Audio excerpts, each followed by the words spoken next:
Work with Gene Roddenberry was because he wanted us to help him portray a future 200 years from now as we would like it to be. Very positive, technology having become our friend instead of our enemy, technology as a partner of humans. And of course the story itself of this machine, Voyager or Voyager, looking for its maker, its creator, which is really a metaphor of humans looking for their God. And it's the God-seeker story.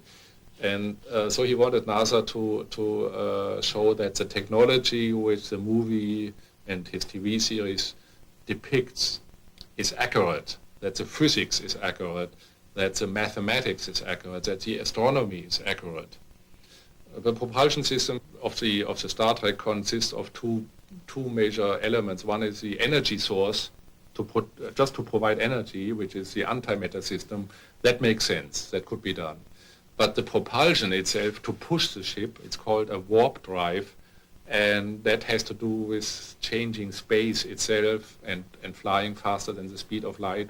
We know what antimatter is, and that when you have antimatter and real matter and it comes together, you get a tremendous explosion, you get tremendous energy, E equal mc square, as Einstein said. And so this is the most powerful reaction you get in the universe, therefore the Starship Enterprise uses it.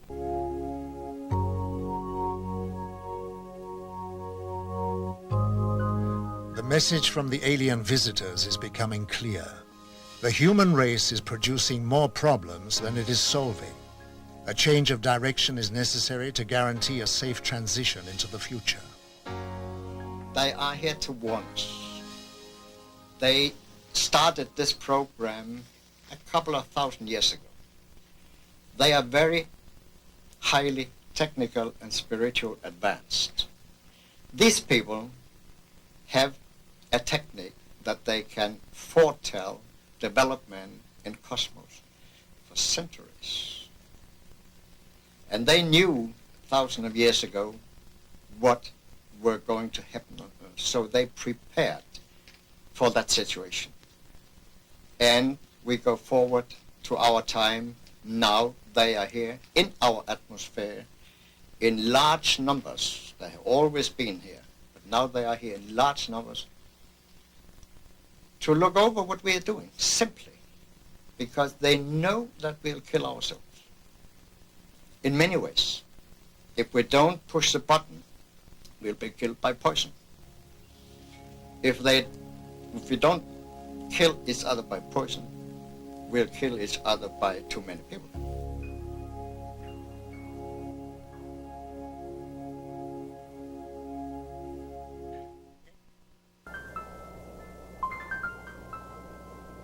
Earth, the gem of the cosmos, a living, breathing miracle of creation, the home of mankind, a partnership of dependency and loyalty to each other.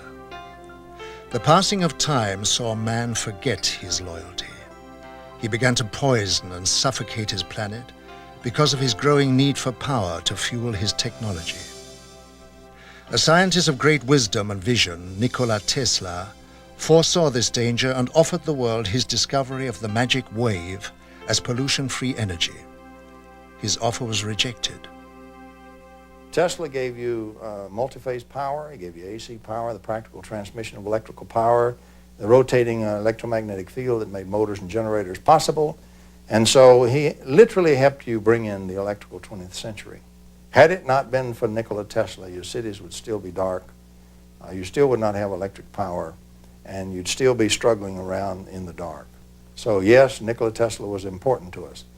Had we listened to Tesla about the other parts of the magic wave he had discovered, he would have given us cheap energy. I delivered a paper in Ottawa, Canada, where I gave the actual mechanism by which his amplified transmitter, his magnifying transmitter, actually worked. There are over 1,000 papers in the scientific literature that show that mechanism is real. He would have worked, and he could have given the world cheap energy. You could not, however, have had a power meter on that you sell it to folks. They could have tapped it cheaply and freely just for building the antennas and putting in the taps. And so the powers that be suppressed Tesla and Tesla's work because of the fact that he was going to get the power meter off of your power. He would have given you cheap energy and cheap power and clean power. He did give you radio, he gave you fluorescent lights, he gave you the things that made motors and generators, and he gave you the electrical 20th century. He would have given you a lot more had we listened to Tesla and funded him. Tesla's advanced knowledge of the laws of electricity and magnetism, combined with his ability to put them into practice, gave him foresight into the next generation of electronics with regard to light and its structure. He was an ambitious man who was a great favorite in society, where he would show a light bulb in his hand burning without any electrical connection. Tesla said, "I could only achieve success in my life through self-discipline, and I applied it until my wish and my will became one." He was a magnificent genius, and had he been funded to continue his work, the world would have been 100 years further in science than it is today. Here some 80 years later, so to speak, after the collapse of his magnifying transmitter. And here we are trying to rediscover what Nikola Tesla was doing right at the turn of the century. And so we're almost a century behind where we should be.